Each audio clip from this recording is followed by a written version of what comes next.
से बाहर ये कहा कि उनकी सरकार भू माफियाओं या अवैध कब्जेदारों को लाभ पहुंचाने वाले किसी भी कानून का समर्थन नहीं करेगी।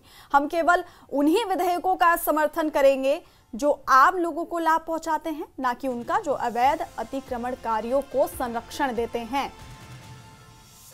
तो सीएम उमर अब्दुल्ला ने सदन से बाहर निकलकर ये बात कही कि उनकी सरकार भूमाफियाओं या अवैध कब्जेदारों को लाभ पहुंचाने वाले किसी भी कानून का समर्थन नहीं करेगी।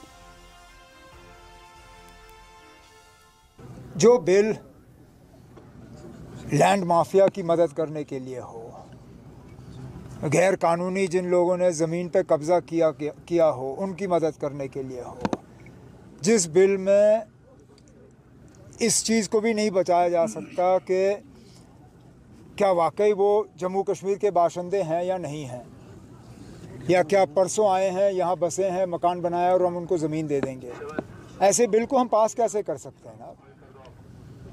जो बिल सिर्फ़ और सिर्फ सियासत के लिए लाया गया हो, उससे जम्मू कश्मीर के लोगों को नुकसान है, और मैं जम्मू कश्मीर के लोगों को अपनी हुकूमत के ज़रिए नुकसान नहीं कराऊंगा। हाँ, अगर आप कोई ऐसी बिल लाइए जिससे जम्मू कश्मीर के लोगों को फ़ायदा हो सकता है, हमें कोई एतराज़ नहीं है, लेकिन वो बिल जिससे आप लैंड माफिया की मदद करोगे, वो बिल हम पास नहीं करा सकते। राज्यसभा में हमने इनकी मदद की, ये शर्त रख के हमने ये बिल प्रोड्यूस की थी। हाँ, राज्यसभा में इलेक्शन जो मतदान हुआ था उसकी इन्होंने मदद की थी आपकी। हाँ, लेकिन अब तो मदद के मतलब क्या है कि जम्मू कश्मीर को मैं बेच डालूं?